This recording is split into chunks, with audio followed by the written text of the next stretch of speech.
आपके जीवन में ऐसा लगने लगे कि हाँ बहुत कष्ट है, कर्जा भी बढ़ गया, तकलीफ़ें भी बढ़ गई, बहुत दुख भी बढ़ रहा है, कहीं परिवार सही नहीं चल रहा है, तो प्रयास करते रहा करो। हफ्ते में एक बार एक चावल का दाना जल के पात्र में डाल लिया, एक काली मिर्च जल के पात्र में डाल ली और उस जल को ले गए, थोड़ा सा चंदन का छींटा डाल दिया, ले जाकर शिव जी को समर्पित कर दिया। शंकर को जल चढ़ाने के लिए 5 स्थान हैं जहाँ शिव को जल चढ़ाया जाता है और शंकर उस जल को स्वीकार करते हैं, जिसको पंचगंगा कहा गया। 5 स्थान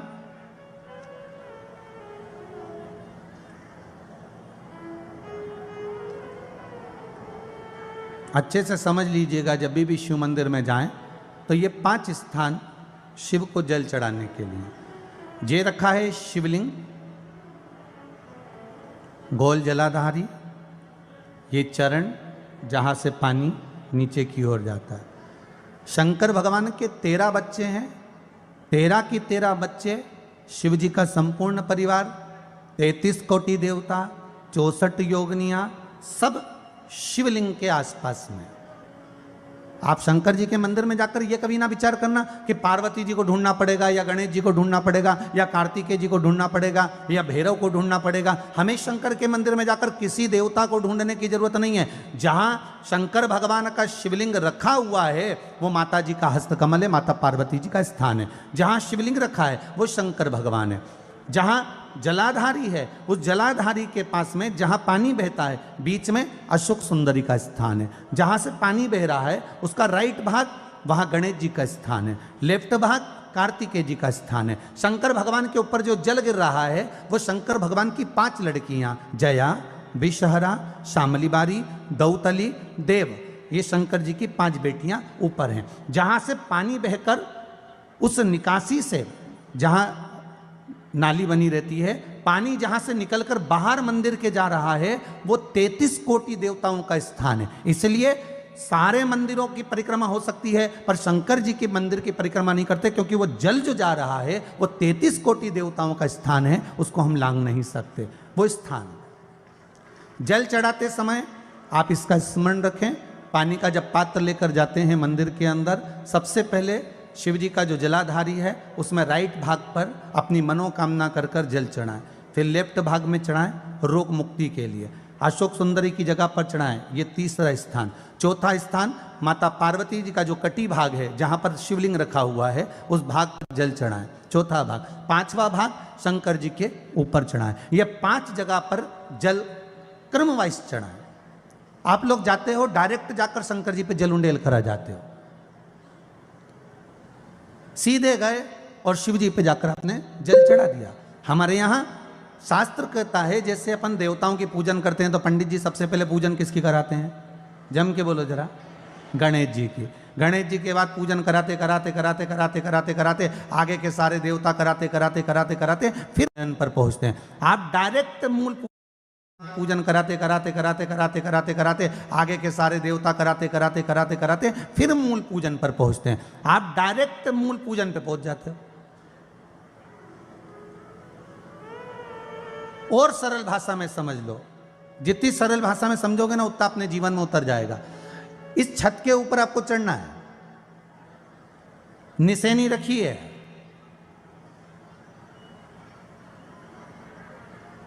पाए लगे हुए हैं, आप कैसे चढ़ोगे? एक एक पाए पर पांव रखकर चढ़ोगे कि डायरेक्ट पहला पे रखोगे आखिरी पर? जम के बोलिए जरा। एक एक पाए पर पांव रखोगे ना कि धीरे धीरे हमको चढ़ना है। उसी तरह शिव मंदिर में पहुंचने के बाद पहला गणेश स्थान, कार्तिकेय स्थान, अशोक सुंदरी का स्थान। अशोक सुंदरी के स्थान पर जल क्यों चढ़ाया जाता है?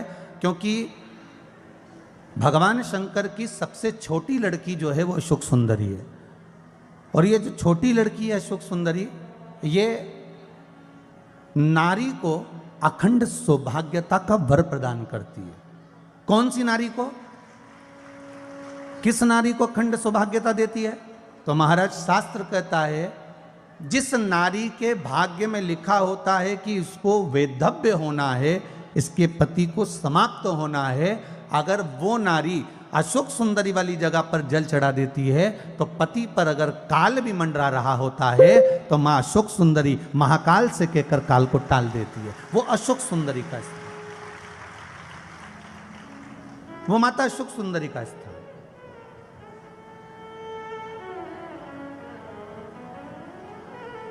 जल चढ़ाने का एक नियम है। यहां जल चढ़ाया, फिर कार्तिकेय बाबा को चढ़ाया, फिर अशोक सुंदरी को चढ़ाया, फिर कटी भाग पर।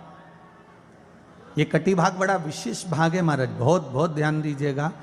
जिस पति और पत्नी में विवाद होकर अदालत तक बात पहुंच गई हो और तलाक तक की नौबत आ रही हो, महाराज उनको जोड़ने के लिए ये कटी भाग मूल होता है। कौन सा कटी भाग?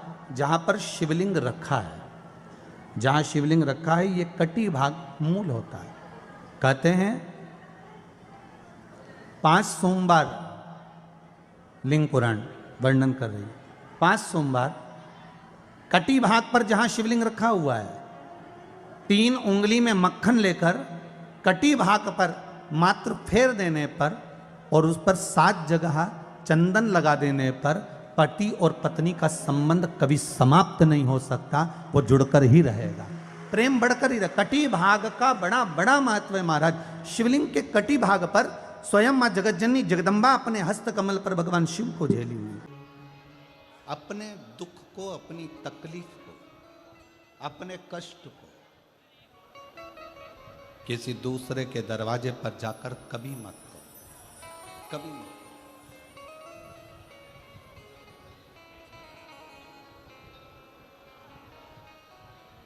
अपने दुख को, अपनी तकलीफ को शिव जी के मंदिर में जब 1 लोटा जल चढ़ाने के लिए जाओ, जब शिवालय में 1 लोटा जल लेकर जाओ, जल चढ़ाते समय पंचाक्षर षडाक्षर मंत्र का जाप, श्री शिवाय नमस्तुभ्यम का जाप करो।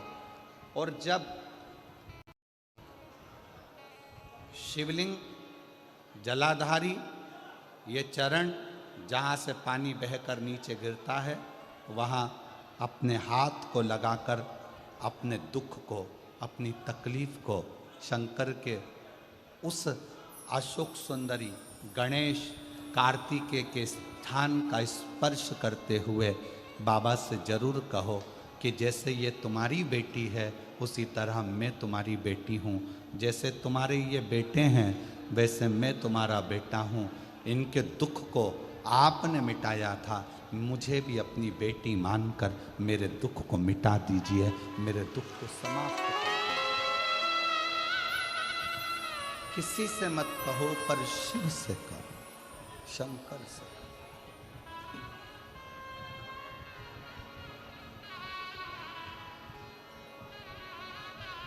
जब आप चरण पकड़कर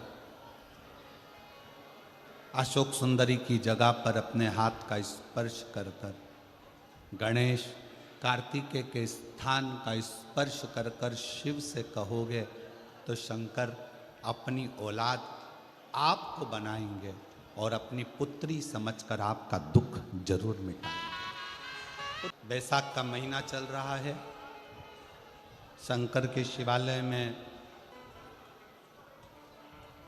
जाओ। शिव के शिवालय में 3 स्थानों का स्पर्श अवश्य जरूर।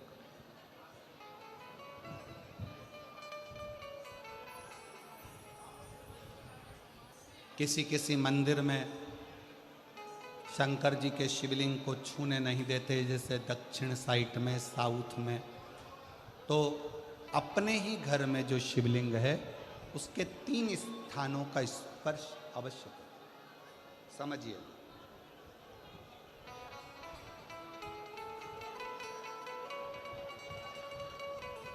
पहला, शंकर भगवान के जहाँ से जल बहता है उस स्थान, ये जलाधारी है, जल बहता है, ये शिवलिंग है। यहाँ से जो पानी नीचे की ओर जाता है उस स्थान का स्पर्श अवश्य करें। दूसरा, शिवलिंग का जो गोल भाग है,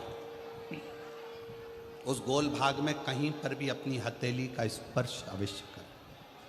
तीसरा, शंकर भगवान के शिवलिंग का जो ऊपर का भाग है वहाँ अपने अस्त्र का स्पर्श अवश्य करें।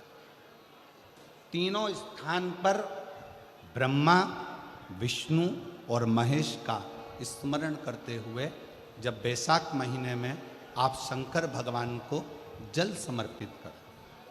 शिव जी को जब वैशाख के महीने में जल दिया जाए तो दोनों हाथ से अंजलि में कलश रखकर शंकर भगवान की अपने हाथ की अंजलि में जल रखकर शिव जी को जल अवश्य समर्पित करें।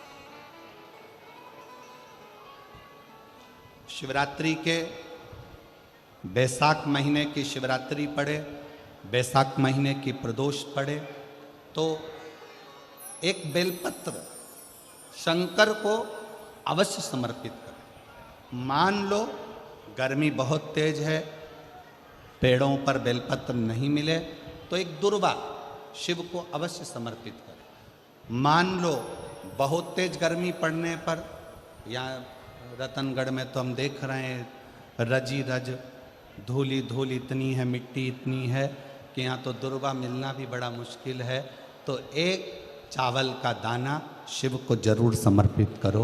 उतने में, उतने में।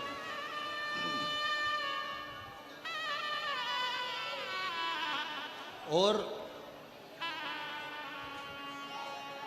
वैशाख महीने में सबसे ज़्यादा जरूरी है, जो सबसे ज़्यादा जरूरी है वैशाख महीने में, वो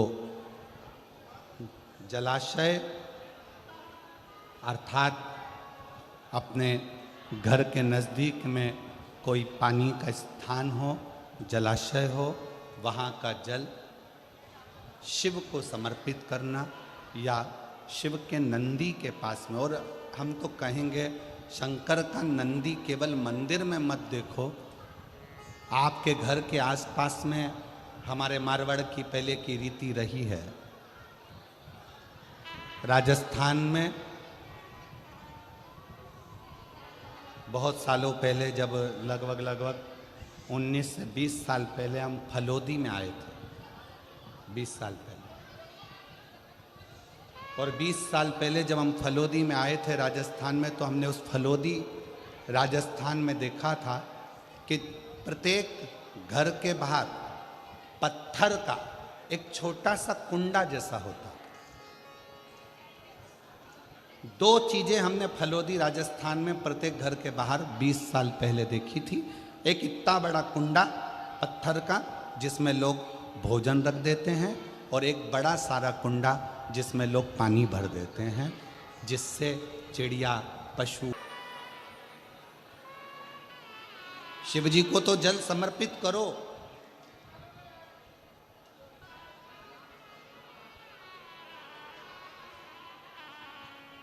साथ में कोई जीव का भी अगर कल्याण हो जाए आपके एक लोटा जल से, तो उसको भी जल दीजिए, उसको भी।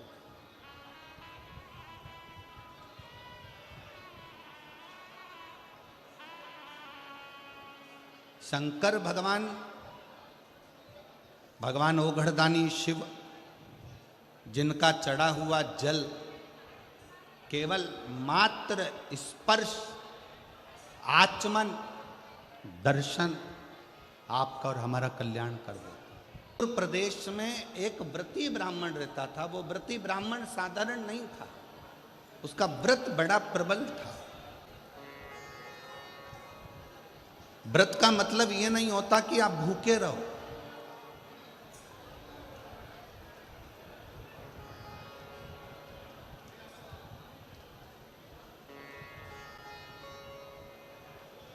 भाई श्री हनुमान प्रसाद जी पोद्धर जी ने अपनी वाणी में कल्याण के शिव अंक में, अगर बन सके तो आप पढ़िएगा, कल्याण के शिव अंक में भाई श्री ने एक लाइन लिखी है। भाई श्री ने अपनी वाणी में लिखा कि भगवान को पाने के लिए अगर तुम अपने दिल से एक बार अगर मुख से कह दोगे कि हे प्रभु मैं तुम्हारा हूं और तुम मेरे हो, बस ये बात अगर दिल से कह दी तो परमात्मा भी तुम्हारा हो जाता है और तुम परमात्मा के हो जाते हो।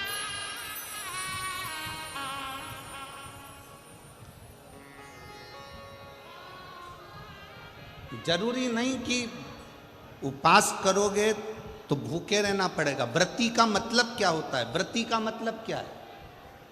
एक सिंहपुर प्रदेश में एक व्रती ब्राह्मण रहता था। व्रती ब्राह्मण का मतलब यह है कि वो कुछ खाए पीने से या उपास रखने से, साबूदाना खाने से, मोरधन खाने से, चिप्स खाने से, वेपर्स खाने से, पपीता खाने से, सेवफल या केला खाने से व्रत नहीं होता। व्रत का मतलब है कि तुमने एक नियम बना लिया कि मैं रोज अपने घर से एक लोटा जल लेकर शंकर के मंदिर जाऊंगी, या आपने कोई नियम बना लिया कि मैं 15 मिनट शंकर का भजन करूंगी, या नियम बना लिया राम नाम, कृष्ण नाम, शिव नाम जपूंगी, ये तुम्हारा व्रत हो गया। तुम व्रती हो गए।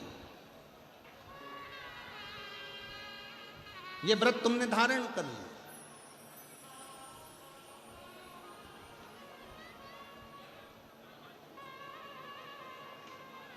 कई माताओं ने नियम बनाया, रतनगढ़ की ही रहने वाली माताएं, कई माताएं रतनगढ़ की ही रहने वाली पंडाल में रह रही है, कई माताएं रतनगढ़ की।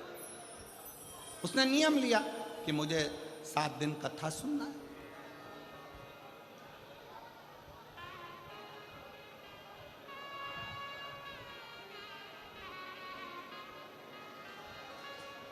उसका नियम था, व्रती है। व्रत करने का मतलब यह नहीं है कि तुमने उपास करा, कुछ खाया पीना छोड़ दिया, कुछ खाना पीना छोड़ दिया तो भगवान तुमसे प्रसन्न हो जाएगा। शिव महापुराण की कथा कहती है, शंकर भगवान की कथा कहती है, यहाँ शिव पुराण कहती है कि आपका एक व्रत, कुछ भी अपनी जिंदगी में एक संकल्प, एक नियम ले लो, शिव पूरा कर देगा। व्रती हो गया। एक ब्राह्मण रहता था, बड़ा व्रती था, महाव्रती।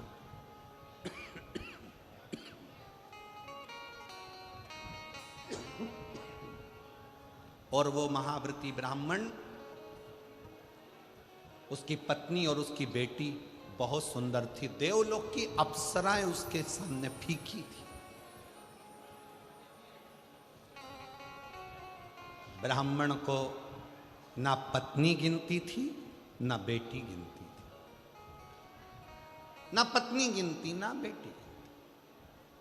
खूब अपशब्द कहते, पत्नी ताना दे देती, आड़ा टेढ़ा बोल देती, अपशब्द कह देती। शिव महापुराण की कथा कहती है,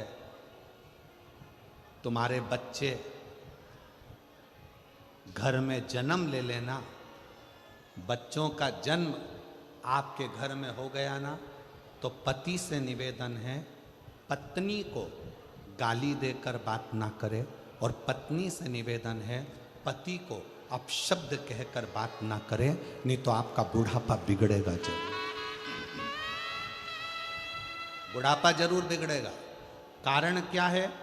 आप अपनी पत्नी का आदर नहीं करोगे तो बुढ़ापे में आपके बच्चे भी आपकी पत्नी का आदर नहीं करेंगे।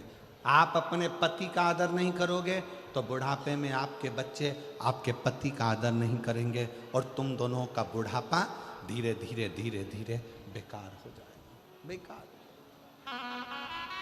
सम्मान करो। अपने बच्चों के सामने कभी मत कहो कि तेरी माँ में अक्ल नहीं है। भले वो पढ़े लिखी नहीं है, भले उसने बीए एमबीए नहीं करा, भले उसने सीए नहीं बनी, भले वो डॉक्टर नहीं, इंजीनियर नहीं, पर अपने बच्चों के सामने ये बात रखो, तेरी माँ के बराबर कोई विद्वान नहीं है, तुझे विद्वान वो बना कर रखेगी, ये निश्चित है।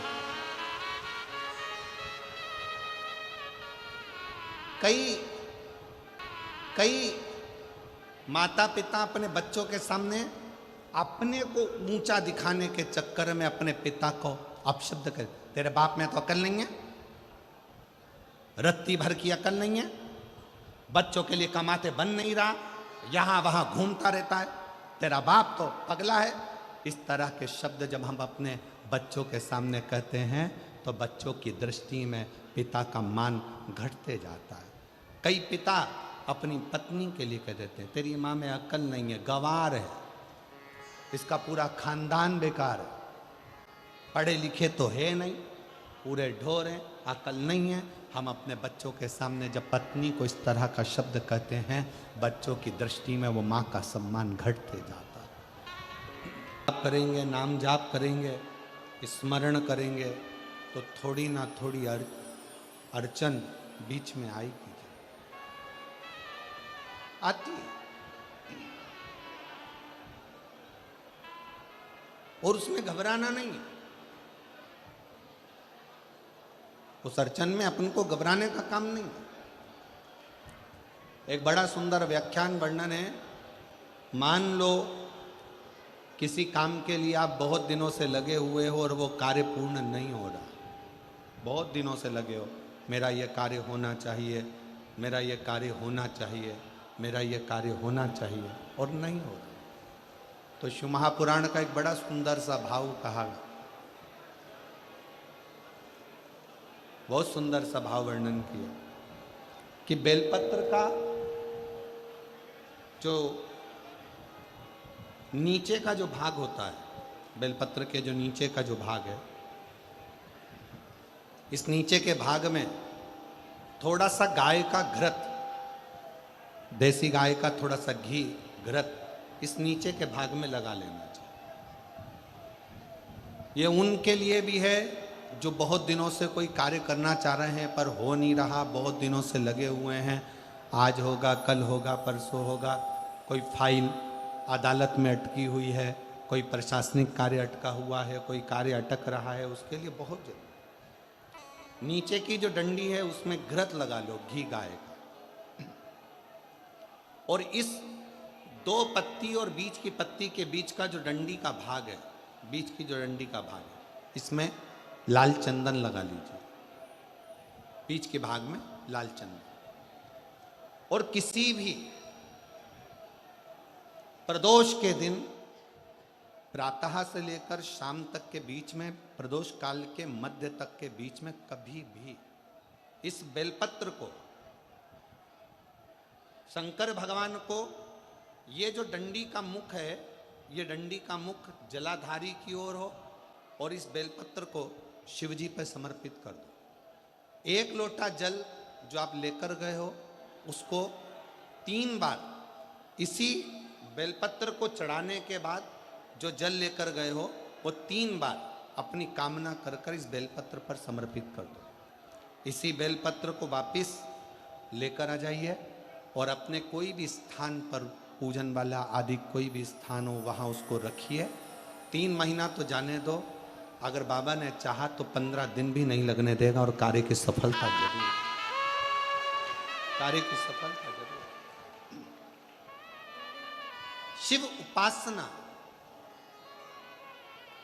पार्वती जी के जीवन में, माता पार्वती जी के जीवन के अंतर्गत कितनी कितनी अड़चन है, कितनी बार अगर मौका मिले तो शिव महापुराण की कथा के पंडाल में बैठकर जब आरती हो, कर्पूर गौरम पूर्ण हो जाए, जब यहाँ से जाओ, उस भूमि को नमन कर कर उसकी रज को अपने गर्भ पर, अपने हृदय से लगाकर विनती कर कर तो देखो, 25 साल क्या, हमने तो अपने व्यासपीठ पर देखा है 40-40 साल बाद भी बाबा ने संतान दी है। तो ये तो 25 वर्ष के बाद औलाद हुई, उससे रिश्ता जोड़े। रिश्ता तेरा मेरा सबसे प्यारा, रिश्ता तेरा